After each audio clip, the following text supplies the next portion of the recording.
waan takka dubbatee waan biraa hojjetu. Hedduu waan kijibaniif jecha waan isaan dubbachaa jiran kana amanuun nama dhiba jechuudhaan pirezidaantiin Ameerikaadhaa yaadota jabaa reefuun tana haasa'eeti jira. Dubagaa gara kaaniin warri Iraanis reefuun tana akka nuti garee warra Oomaanii wajjiin waa'ee Hormuz irratti walii galuudhaaf walitti dhiyaanneeti jirraa takkaa agartee yaanne keenya bikka takkatti gartee dhiyaachaati jira jechuudhaan ibsa baasanii jiran. Akka ibsi kun ijootti Iraanii fi warri Oomaan duraanis gartee warreen Hormuz irratti hayyama qaban akkasumatti gaa bahara gartee isaan lachuutu waan ifi isaaniitiif gartee waliif qoodanii mootummaan Iraan akka olaantummatti warra seenee bahu irratti murteessuu danda'u irratti walii galan kana arraan tana garuu akka jechaa jiranitti mootummaan Iraan guutumatti Hormuz akka gaggeessituu fi akkasuma sanitti karaan gartee dooniileen Hormuz keessa dabartuun tokkotti akka deebi'urratti warra Oomaanii wajjin walii galu jiranii jaaniitii odeessaa jiran. Yoo dubbiin tuni ka dhugaa taatu taate Iraaniif injifannoo guddoodha. Amma gartee injifachaati jiranii garuu immoo laayinni gartee Hormuz seenuu takkaa keessaa bahuudha karaan gartee amma dura isin garsiisaa ture san kan gartee warri Iraan ifii isaaniitiif gaggeessaa jiran warri Oomaan ammoo karaa Ameerikaan gartee dhiheenya kana eegalaniitu jira karaa gadiitiin karaa Oomaan gama gubbaadhaatiin jechuudha. Karaan san tan Ameerikaan gartee dooniilee garagaraatiin as keessa dabraadhaa jetteeni gorsa itti kanitee takkaa gartee ajajii ta'anitee dooniileen tuni waan Ameerikaan jettu dhaga'uudhaan keessa dabruudhaaf tattaafachaa jiran. Dooniilee irra hedduu tan gartee naannoo saniin dabruudhaaf tattaafattee haleelamaati jiran.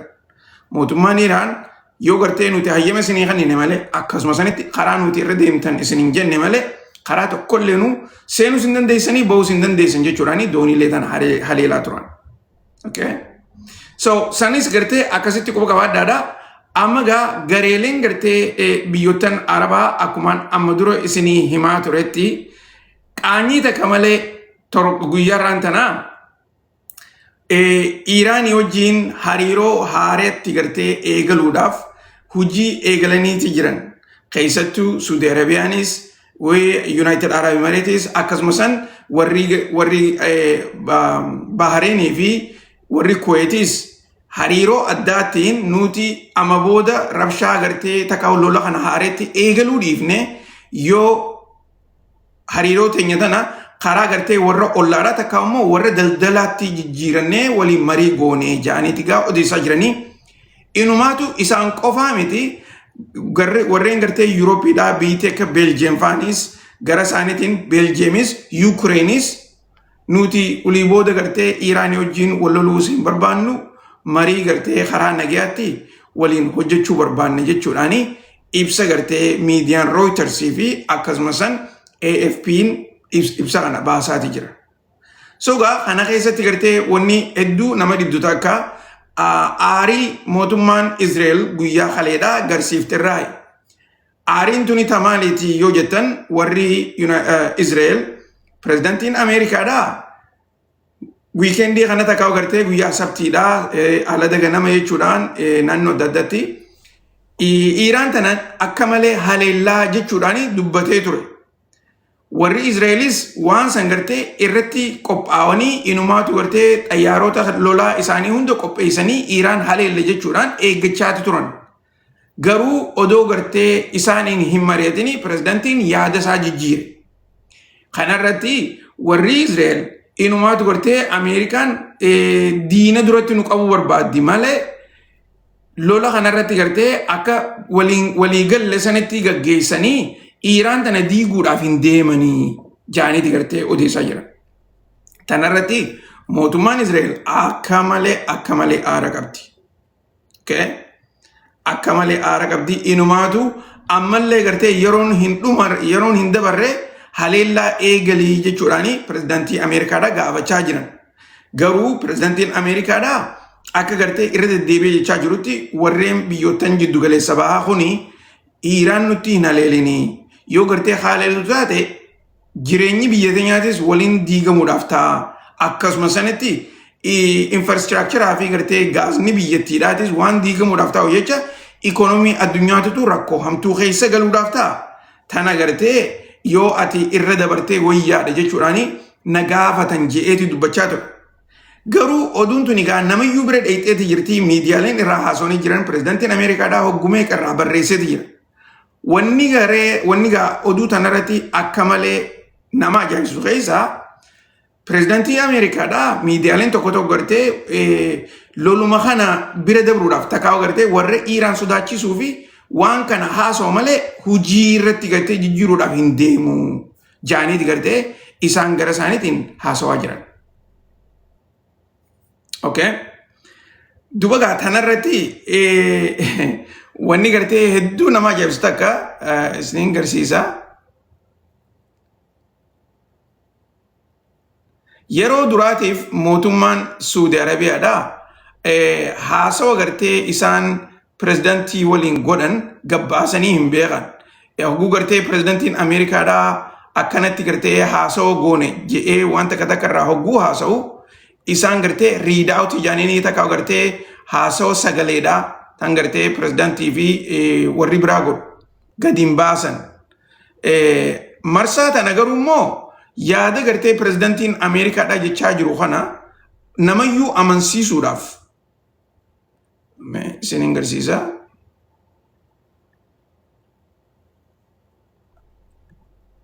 Maaliif jecha gartee pirezidaantiin Ameerikaadhaa ammaan tana irra deddeebi'ee jechaa jiru kana amansiisuudhaaf jecha.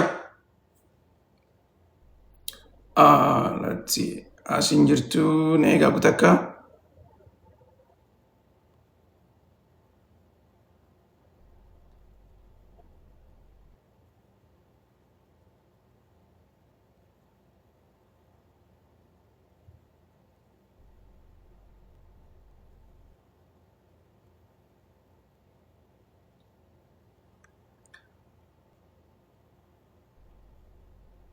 Akkuma gartee na duubatti agartan kanatti ni agartanii isiniif mul'ata.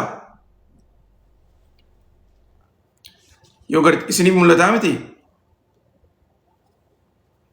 So wanni gartee mootummaan Saudi Arabiyaadhaa guyyaa kaleedhaa goote haasawa Mohammed bin Salmanii fi pirezidaantii Ameerikaadhaa karaa sagaleedhaatii fi takka gartee karaa barruudhaatiin riidaawutii isaanii gabbaasan jechuudha. Yeroo duraatiif yeroo hedduu gadi hin baasan mootummaan Suudiidhaa.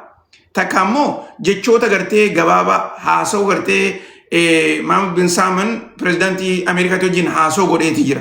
Kanarratti waa'ee naannoodhaa, waa'ee poolitikaa, waa'ee maarree jinni kanarraa haasawanii jiran jechumaanii barruu gartee karaa miidiyaadhaatiif kan gabbaasaniitu jira. Kan kalee godhan immoo haasawa isaanii gartee guututti barruutti deebisaniiti gabbaasanii jiran. Kuni gaa wanni gartee taheefis irra hedduun namaa pirezidaantiin Ameerikaadhaa waan gartee Saudi Arabiyaan na gaafatteef warri United Arab Emirates na gaafateef takka gartee warreen biraatis na gaafataniif jecha lola kana dhaabnee jirre jedhee akka inni dubbachaa jiru yeroo hedduu irraa haasawaniiti jira. Inumaatu gartee namni cinaan amma gaa bareeti gartee pirezidaantiin Ameerikaadhaa addunyaa sobu jira jechuudhaan takka immoo maarkeetii manipulate itti godhu jira jaaniiti gartee odeessaa jiranii. Yaada pirezidaantiin afaaniin jechaa jiru kana isa gargaaruudhaaf pirezidaantiin gartee dhugaa haasoo jira jechuudhaaf mootummaan Saudi Arabiyaadhaatis akkanatti gartee barruu takka gartee haasoo isaan waliin godhan kana karaa barruudhaatiin gabbaasanii isiniin jechuudhaaf san gartee akkasitti quba qabaadhaa.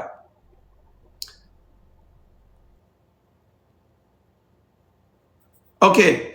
Itti aansuudhaan mootummaan Oman garasiitiin dhiibbaan garagaraa irratti illee godhamaa jiraatullee keessattuu gara Ameerikaadhaatii fi warree gartee United Arab Emiratesin akka gartee isaan Iiraan wajji waliin galle irratti dhiibbaa garagaraatu isaan irra godhamaa jira. Keessattuu gartee karaa lameen mootummaan Ameerikaadhaa naannoo Oman kanatti eegalan Hormuz keessa dabruudhaan warri Oman karaa kana gartee akka qabatanii ta'aniin takkaa'u gartee Iiraan wajji odoo waliin galle karaa lameen kun gartee banaa haa ta'uu takkaa'u karaa lama haa goonu warri fedhe gama gubbaatiin haa dabru haa seenu warri fedhe immoo gara jalaatiin seenee haa ba'u yaada jiran irratti jechuudha.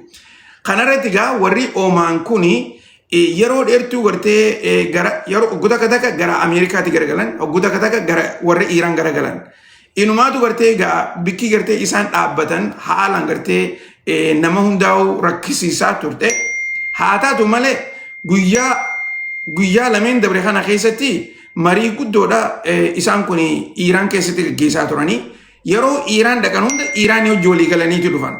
Yeroo gartee warra Ameerikaa fi warra biraatti wajjin walgahii godhanis isaanii hojii walii galan. Wanni gartee akka malee konfiis nama gooti. Dubagaa amma gartee akka miidiyaaleen garagaraa gabaasaa jiranitti isaanii fi warri Omaanii fi warri Iiraan waa'ee Hormuz irratti walii galanii jiranii takkaa walii galuudhaaf gartee dhiyaatanii jiranii jaaniit gaa dubbachaa jiranii amma dura walii gallee jirra jaanii gartee ifatti hin dubbanne. So kana keessa gaa rakkoon jirtu takka mootummaan Ameerikaadhaa dooniilee gartee Hormuz keessa dabraa jetteeni ajajetti dabarsaa jirtu kana akka gartee amma dura miidiyaaleen garagaraa dubbachaa jiranitti Ameerikaan dooniilee gartee eskoortii gootii jaachaa jiran. Eskoortii godhuun dooniilee tana gartee dhaabbatanii fi takkaa gartee dura deemanii cinaa deemanii gubbaarraan helikoophteraan gartee akkasitti eegumsa guutuu godhaniifiti Hormuz keessa dabarsaa jiranii jaanitti odeessaa jiran. Yaada kana gartee hogguu dhugatti garagalchite Ameerikaan ajajuma gartee doonii tanarratti dabarsaa jirti malee doonii takkallee dabarsaa hin jiran. Ameerikaan ganaa gartee fagoo Gulf of Oman fi gartee Indian Ocean irratti teesseeti doonii ifiifuu doonii isaanii waraana gartee achi geeffataniiti achirraa dooniilee olii gad dabartu tana reediyoodhaan ajajatti kannaa jiran. Sababa kanatti gartee waraanni Iiraan dooniilee ajaja Iiraan malee Hormuz keessa dabruudhaaf tattaafatte haleelaa jiranii jechuudha. Okay?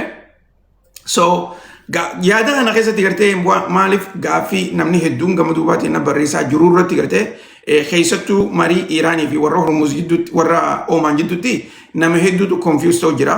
Akka gartee confused hin taaneefin irra deddeebi'ee isiniif ibsa godhaa jira. Akkasitti gartee hubadhaadhaa. Garuu gartee ammaan tana Ameerikaanis inumaatu gartee Hormuzuma kana banuu irratti hojjechaa jirti. Yeroo tana keessatti feetu gartee warri Iiraan dooniin gara keenyaan haa dabartu takka ammoo ajaja keenyaan haa dabartu akka gartee Ameerikaan jettu kanatti isaan irraan kaayyan. Okay? Tana quba gabaadhaadha. Rakkoon ammaan tana gartee addunyaa qabachaa jirtu Gaaza rakkoo ikoonomiidhaati. Ikoonomiin tun egaa biyyoottan Arabaa kanaas haala miidhaati jirti. Kanarratti mala gartee adda addaa kana dhawanii Hormuzis akka banamu akkasumas Baabul Mandabiis akka banamu san irratti gartee hojjechaa jiran. San akkasitti gaa quba qabaadhaadhaan isiniin jaa. Tolega warreen gartee ammaan tana dhiyaachaa jirtan. Okay, itti aansuudhaan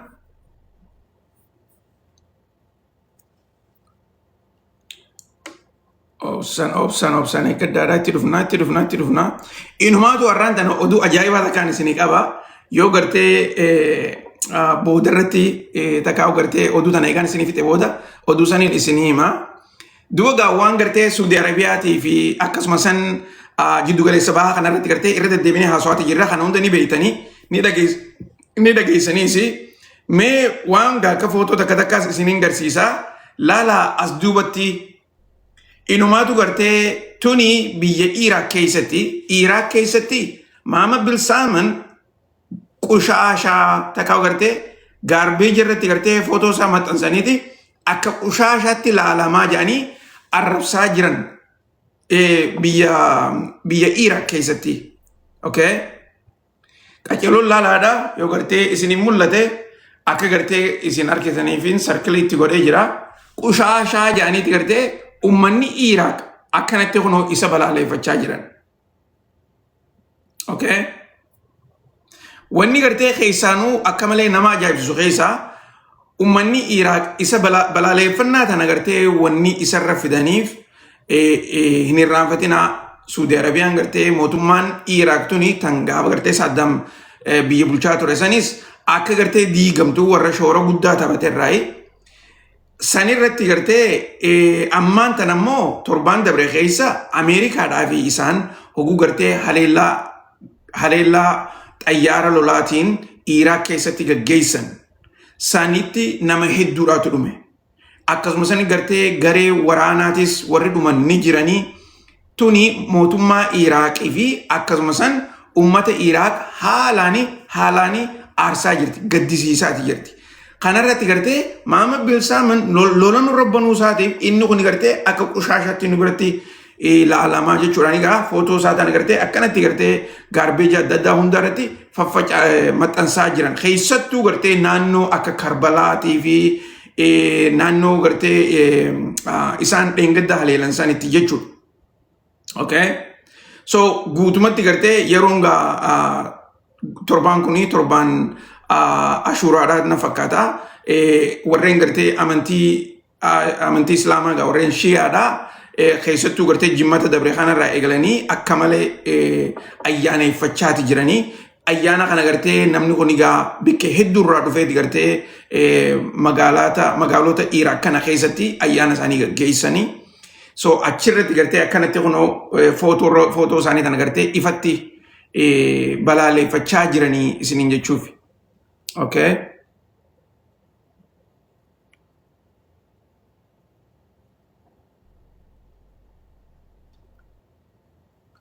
Okay, itti aansuudhaan lola gartee lola Iraanii fi Ameerikaa jidduutti gaggeeffamaa jiru kana keessatti irra deddeebiitillee gartee waan shoora Paakistaan taphachaa jirtu.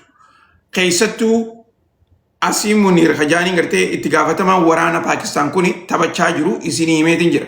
Mootummaan Paakistaan gara tokkoon dhageettii dippiloomaasii gartee isaanii kana addunyaa irratti ol kaasaatii jiran akkasumas sanitti gara kaaniin ammoo waraanan isaaniitis jaarrachaati jiran.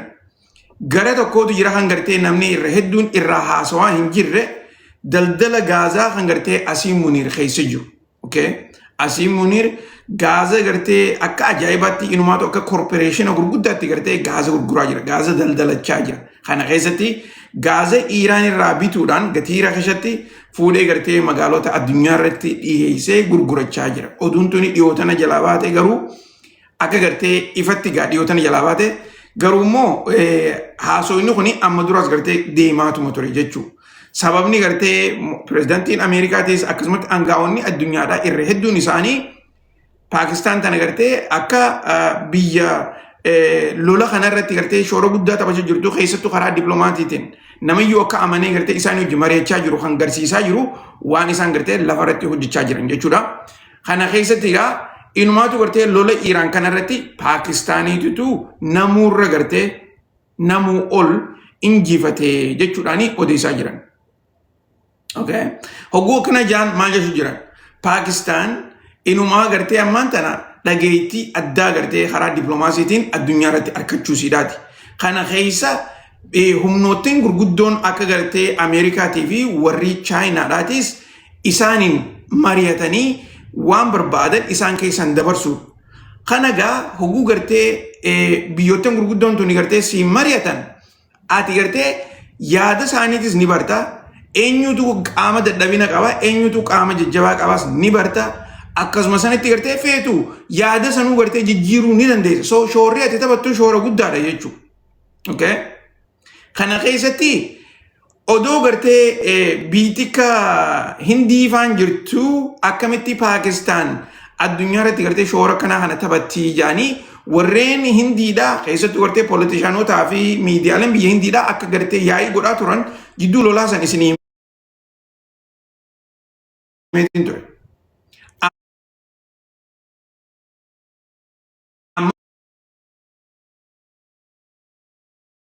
Lachuutu gartee humniti karaa bahaatis humniti karaa dhiyaatis biratti gartee harka guddaa qabdu jaanii irraa dubbachaa jiran. Kana keessatti mootummaan Paakistaan meeshaalee lolaa tan ajaa'ibaa gartee biyya Chaayinaati irraa argachaati jirti. Kunis gartee gabaabinatti akkuma mootummaan Israa'el irra deddeebitee dubbachaa jirtu. Diinni keenya katti aanu Paakistaanii fi Tarkiidha jaanii ifatti dubbataniiti jiran. Saniifuu gartee yeroo fudhatti malee Paakistaanii fi Israa'el takkaa'u gartee Tarkiidhaa fi Israa'el gara lolaa deebi'uun isaanii humaa takkallee shakkiin qabdu san akkasitti quba qabaadhaa. Okay? Okay, itti aansuudhaan Let's see. Akkuma gartee egaa asitti na duba gartanitti doonii galgala kanaa mootummaan Iraan haleelte kunoo akkana fakkaatti. Egaa guyyaa kana gartee karaa Facebookiitii fi kana kanatti illee maxxansuun dhaqabnee haalaan biizii ture. So dooniin gartee tana fakkaatti. Doonii tana warri Iraan sagaleedhaan if duuba deebi'a karaa kana gartee hin seenina bikka kana yoo seentan taate ni haleelamtanii bahara walakkaa buuteessanii jechuudhaan yaadachiisaniitu turan. Garuu warreen gartee doonii tana gaggeessaa jiru dooniin tuni inumaatu gartee doonii Ameerikaadhaati alaabaa biyya biraatiin deemaa jirti. Sababni gartee isaanis ajajisan fudhachuu didanii caljaanii deeman. Akkumaan isiniif himaa jirutti mootummaa Ameerikaatutu asiin dabruu ni dandeessan jaaniitti himanii akkasitti warri Iraan haleellaadhaan doonii tana gubanii jiranii jechuudha. Okay.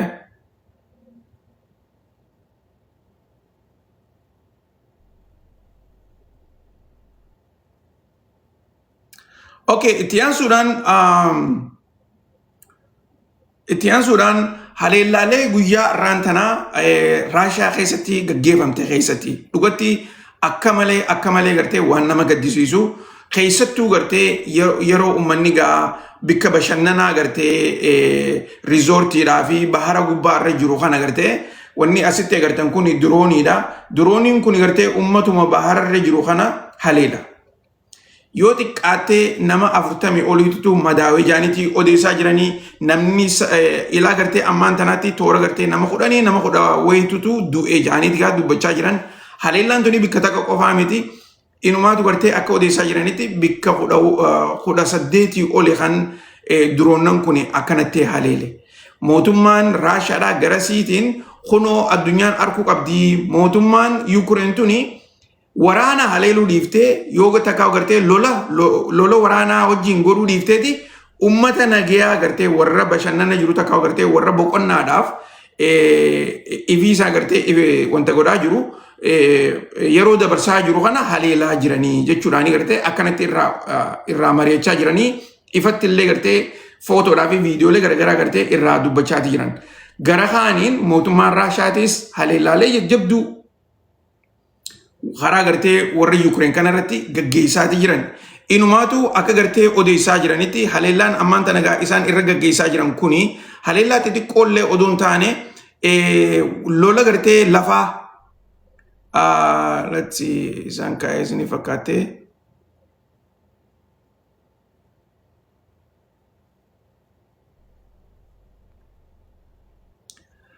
Haleellaan tun hundinuu gartee warra Yuukireen gaggeessaa jiru akkuma na duubatti agartan kanatti.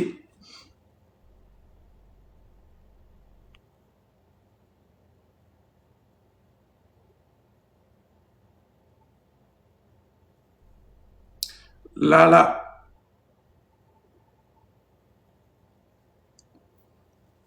So mootummaan Yuukireen gara siidhaatiinis kunoo mootummaan Raashiyaadhaa gartee akkanatti haleellaa garagaraa nurratti gaggeessaa jirti. Inumaatu gartee qabeenya ummataatii fi warshaalee gartee garagaraa haleelaa jirti jechuudhaani isaanis mootummaa Raashiyaadhaa tana qubatti laachaati jiran. Haleelaaleen gartee isaan kun warra gaggeessaa jiran kun haleelaa xixiqqoodhaa miti. Inumaatu gartee akkana duuba gartan kanatti baatuma Juulaay tana keessa mootummaan Raashiyaadhaa yoo xiqqaate misaayila 376 gara Yuukireen haleelaniiti jiranii jaaniitii odeessaa jiran.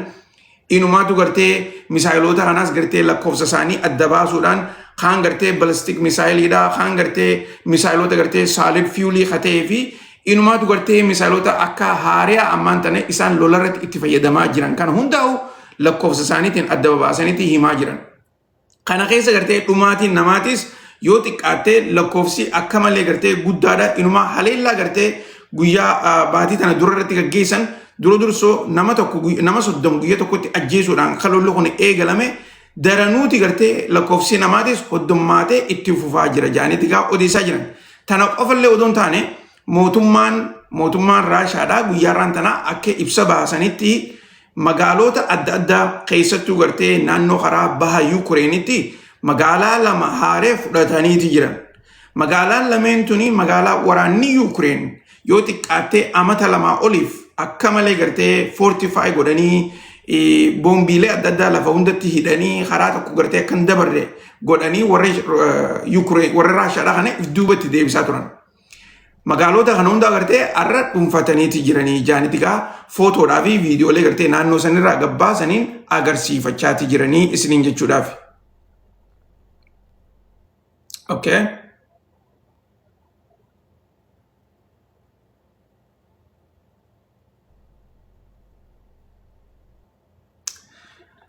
Tanatani jiddu guyyaa kaleedhaa maaltu yoo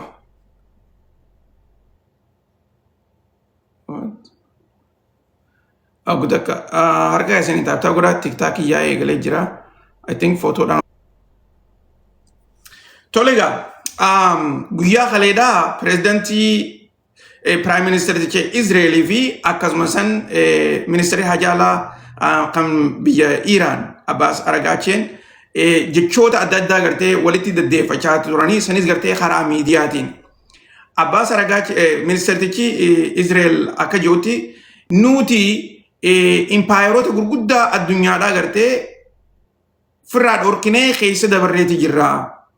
Isaanuu nun diine mootummaan gartee akka Iiraan tunfaan uummata kan hungootuu jechuusaati. Takkaa gartee civilization adda addaa gartee keessa dabarreetti as geenyee ji'eeti gartee barreessaa ture. Gara kaaniin Abbas Aragaacheedhaa hoguu gartee deebisuuf civilization isin irraa haasoitan maali? Bar bikkii gartee ammaan tan isin biyya jettaniin kuni urmii abbaa kiyyaati jechuudhaani deebiseefii ture. Okay. Waan gartee dhengaddaatiin civilization keessa dabarreen jeeyinaadha jechuudha gara biraatiin. Okay. Okay. Tanaatani jidduu gara gartee let's see eegan tana isin hime booda.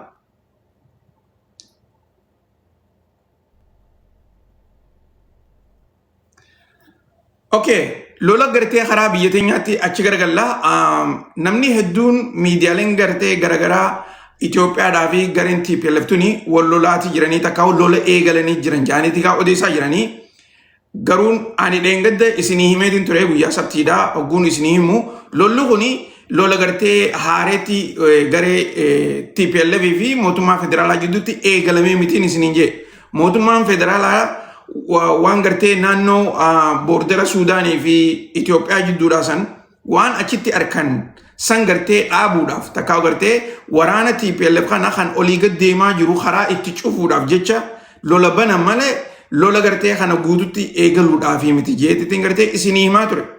Garuu miidiyaaleen garagaraa hundinuu gartee egaan kana isinii hime booda isaanis irra deddeebi'anii oduulee isaanii gartee sirreessaati jiran. Akkasuma sanitti gaa guyyaa kaleedhaa akkuma gartee na duuba gartan kanatti generaalonni warra TPLF fi generaalonni warri Eertiraadhaa qaamaan walitti dhufuudhaanii akkuma gartee marsaa gaafa Itoophiyaadhaa fi mootummaan Eertiraadhaa gartee hariiroo uummataa goona jaanii Tigraay keessatti gartee walitti dhufanii footoo hojjetaanii Abiy fi Isaayyaas Afwerqiidhaa irra mul'ate inumaatu gartee Dabratsiyoonilleen irra mul'ate yeroo takka waan akkasiisan ammaas gartee waan akkasiisan gartee haareetti deebisaa jiranii inumaatu gartee akka odeessaa jiranitti nuti warra TPLF cinaa dhaabbanneeti diina isaanii isaanirraa dhorkuu qabna. Mootummaan gareen TPLF fi mootummaa Eertiraa jidduu wallollinsi takkaa gartee jeequmsi garagaraa jiraachuu hin qabu. Nuti uummata tokko obboleeyyan keenya cinaa dhaabbanneeti isaan gargaarraa jechuudhaani warreen gaa TPLF generaalonni isaaniitii fi inumaatu gartee bulchaan Abdoo Alii Kajaaniin tokko kan gartee magaalaa boordera Itoophiyaatii fi Eertiraa irratti dhiyaattu kan bulchu akkasitti gartee haasoo godheeti ture. Okay. So dubbiin tuni gartee gaa wanni gaa as deemaa jiru silaa'u gartee lolli garee TPLF fi mootummaa federaalaa jidduutti ka'uu hin ooluudhaa miti. Okay. Lolli ka'uudhaaf ta'a. Tana gartee sana keessa shakkii takka illee hin jirtu. Lolli ka'uudhaaf ta'a. Garuu immoo ammaan tana gartee wanni gaggeeffamaa jiru dursoo akkaataa gartee lolli Suudaan keessatti itti deemaa jiru kanaa fi gareelee waraana gartee armii 7D tajaajilin takkaa gartee armii 7 tajaajilin gartee warri TPLF maqaatti baasan isaan kuni taa'umsi isaanii Suudaan keessa. Okay? Suudaan keessa waraanni isaanii gartee achi taa'a achitti leenjisan achii gartee ajajallee dabarsan. Tanammoo mootummaan federaalaa muruudha barbaaddi. Daangaan gartee Itoophiyaadhaa akka eegamu. Inumaatu guyyaa irraan tanaa ibsii itti gaafataman waraana qilleensa Itoophiyaadhaa Jeneraal Mardaasan akka jeetti nuti borurraa eegallee boordara gartee boordara Itoophiyaadhaa keessattuu naannoo Suudaanii fi Itoophiyaa jidduu akkasumas kabiraatis eegumsa jajjabaa godhuudhaaf waraanni keenya qophaa'aniiti jiranii. Yeroo gabaabduu keessatti xayyaarota Itoophiyaadhaa isaanii gartee naannoo kanarra balalu arkuudhaaf teessanii jechuudhaanii ibsa baasee jira. Okay? So akkasitti gartee quba qabaadhaadhaan isiniin jaa dhiyaadhaa warreen ammaan tana dhufaa jirtan harka keessaniin taaptaap godhaa, koppiliin godhaadhaa, sheer godhaadhaa. Egaa sheer godhaa gartee